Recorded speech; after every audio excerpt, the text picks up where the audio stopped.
Not to be duped to believe everything they read or see on social media. This follows a series of videos and pictures that have been circulating online depicting attacks on foreign nationals. I want to show you some of the videos that have been making rounds online. It's freeze frames of these videos. Michael, if you can put it up. Look, I showed this yesterday, and I think it's important to emphasize the amount, I guess, of misinformation out there. It says fake news on the top, but, you know, we don't like to call it fake news because news is generally not fake. So misinformation, I guess, is the right term. So our producer Lindokuhle Simelane did a bit of digging and managed to get some information on them. So I'll go through it with you. So the first shot you're seeing on your screen, it's where the image is blurred out. It's of a man burning, and we blurred out the image because of obvious reasons. It's graphic.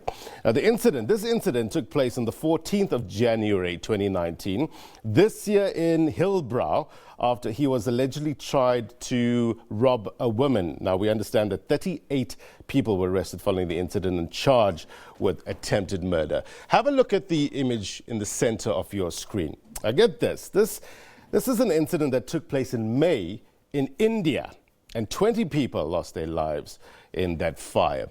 And the last image on my right-hand side is a video that was taken on the highway in Mexico. In this footage, a man can be seen standing outside his car, which was stopped on the highway shoulder, targeting trucks and waiting for it to approach before firing about 6 shots. And the footage was shared by the Los Amos del Camino Facebook page, a large Mexican trucking page, we're told, who says they received the video anonymously and do not know the facts behind this. Now, we put it up to emphasize the points that we're getting. Now, these videos have been circulating and fashioned as if it was happening present time in South Africa. Let's discuss the issues around misinformation on social media. We're joined in studio by the Director of Media Monitoring Africa, William Bird, and Pritesh Suraj, a social media analyst. Gentlemen, pleasure having you on the program. William, maybe if I can start with you. This peddling of misinformation, it really has, and it could affect communities living, affected by this attacks on foreign nationals, because people get the wrong information. It could fuel tensions in these respective communities. Well, it does all of those things and more. So we saw in the insert just before about the alleged attacks going on and fires and whatever the other rumors were about the school in Katlehong. It turns out none of that was true at all. Made parents panic, have to leave their jobs, go and try and fetch their children in a state of panic. People are likely to drive badly, all the potential consequences that could come from that action. So it's got a very direct personal consequence. It has also a consequence in undermining people's trust in information that they receive more broadly. It undermines our democratic state. It undermines the very fabric of our nation when these things are spread deliberately to stir panic. So the simple thing is, if you're seeing stuff that makes you feel uneasy or fearful or incites panic in you or makes you feel panicky, be very cautious about sharing that content. Look, with press freedom comes responsibility. And I don't know if it necessarily translates to social media, and the freedoms that exist there, because often you find there's these echo chambers, on social media, and the veracity of what's put out there is often unchallenged and untested. We call it misinformation. Why is it important to call it that and not fake news? Yeah, I think one of the things is it's a misnomer. You cannot have fake news. Yeah. By its very definition, news are facts that are shared with the public. But what's happening, and it's obviously global leaders, and we can see this emergence of this populism that is happening globally right now. Yeah. And when populism arises, the number one enemy for populism is the news and the facts that are out there. And how do you discredit news? You call it fake news. And that's a narrative that's put out into society. But the reality is it's not. There's no such thing as fake news. Yeah. There's news and there's misinformation. And by spreading misinformation out there, a lot of political leaders or individuals, or sometimes even businesses, want to gain either an economic benefit or a psychological benefit over a group of people. Yeah. William? Yeah, I mean, it can be for economic benefit, or we've seen some of these right-wing fruitcakes that video in the center was shared by a well-known right-wing nutcase, Katie Hopkins, who deliberately shared that to give the sense that everything was falling apart in South Africa, that the state is collapsing and all of this. And that's not done with the intention just to to spread panic. It's done with more of an ideological intent to actually undermine, what's happening in South Africa, and also, given that she's in the UK, kind of shift attention away from the disaster that is currently their Brexit negotiations. So these things also have quite clear and very often deliberate political dimensions to them. So it really is important for people to kind of consider carefully what they take and what they don't. And it's also why we need, and it's absolutely essential, why we have a credible public service broadcaster, because the world over, where you have a credible public broadcaster, people have higher levels of trust and faith in the media, which means that they're less likely to believe things that they see without that from credited sources. So how can, if somebody's sitting back and look, I've got a video at 6 o'clock in the evening, it looks good, let me just send it to you, just to create that hype. Even if you're not doing it deliberately to cause any harm, you just, it's almost instinctive, you want to share it with your group. Pritesh, what can social media users do? We're running actually a poll currently on the agenda to find out if social media users actually verify before they share. How can they verify? Yeah, I think the challenge we have right now is most social media users do not verify the information they receive. Immediately, once they get sensational news, they go, how can I share this? Because I want to be the first to actually go out there. So there is a bit of benefit to them personally as well in sharing that news, to be seen as the first to share this kind of information out there. But the reality is, what we really need is we need us to take a hard look at the news, at what we perceive as news that's coming to us. Right now we have to realize we're not just consumers, but also generators of information out there. So if we spread false information, what we really are doing is we're contributing to this negative landscape that's being driven in South Africa right now. And look, there we go. We're running this poll. Do you verify news before sharing them on social media? And as we were talking, it's 50-50 down the middle. And it's overclaim. I believe those who say yes are overclaiming that they do. It's an overclaim because they want to be seen, even in a poll like this, that we are responsible and we're not part of the problem. But the reality is, I believe that the no figure should be a lot higher. Right. Is there specific websites that somebody can go to just double check?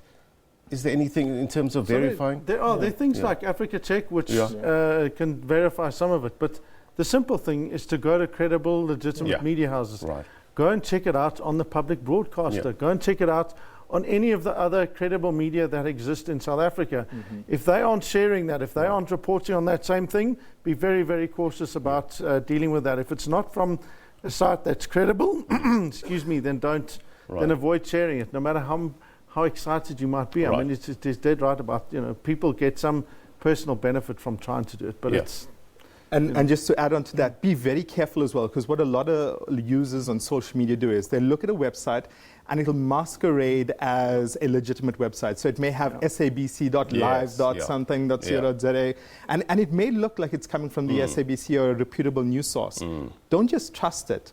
Have a look, interrogate it, go to the primary news source, which is, for example, in sabc.co.za. Go to the primary site and have a look at the primary site. Don't just trust it because it masquerades or appears to have some degree of legitimacy based on it. I always tell family and friends when they ask me about certain videos, if you didn't see it on our platform here on the SABC, be it radio or TV, it's probably not true, The South African Police Service also issued a statement yesterday asking people to even go to their social media websites, the Facebooks, the Instagrams and the Twitter accounts, and you can check it and verify it via them as well. William, are we... with this constant bombardment of misinformation, is it eroding South Africa's sense of reality? Yeah, there's no doubt. And that's not a problem unique to us in South Africa. It's a global challenge, and you're seeing this. And again, it's part of this idea that if you get people to distrust institutions, you put them in a position where they no longer know who or what to believe in. And that is a deliberate strategy by people with populist ideals. This is the sort of thing that Hitler managed to do, and it's the kind of thing that they're doing in the United States. When you undermine people's trust and faith in your most basic institutions, and they no longer know what or who or where or why to believe, then they're going to look for very often simple answers to very deep and complex questions, which feeds a very deliberate political strategy. So again, go to credible media. If you don't know, there's a thing you can download a Google extension or a Firefox extension. It's called No News, KNOW, and that'll show you if a site is credible or if it isn't.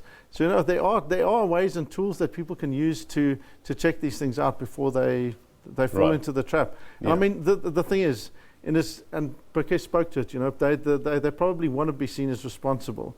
So the inverse of that is you don't want to be seen as the village idiot in your group on WhatsApp. Yeah. So make sure that you check before you share. Look, we're fast running out of time, but I want to get into two important points here. With regards to, we're talking about fueling, you know, the tensions among foreign nationals and the locals. Does the media have a part to play in this regard when we're reporting? What about, you know, when we use a nationality and say a drug lord, or say nationality suspects have been arrested? Does that play a part in fueling these tensions? Yeah, I think what you got to watch out for is very emotive languages linked to nationalities, and especially if it's based on stereotypes. There's a lot of stereotypes, and sometimes in a rush to put news out, certain reputable news organizations can rely on those stereotypes. For example, we're saying fake news today, even though we know we should be saying information. Purely because it's the way the public will consume it in a way that they understand. So one of the things we have to be careful in a media environment is how do you have responsible journalism that's brave enough to actually make those changes, even though you know that the adoption period for the viewer or the listener or the reader is going to be a longer period of time for them to assimilate that information. Yeah, I mean, certainly it's something like looking at the way that these news points are structured. It's critical that journalists and our media houses avoid using terms where they identify race or nationality unless it's essential to the story. So if someone is arrested for dealing in drugs, the fact that they may be of a particular nationality doesn't determine their dealing in drugs. It's the business that makes them deal in drugs, and it's their whole lot of other factors. So in that same way, and there are guidelines on this, and the editorial policies for SABC deal with these things.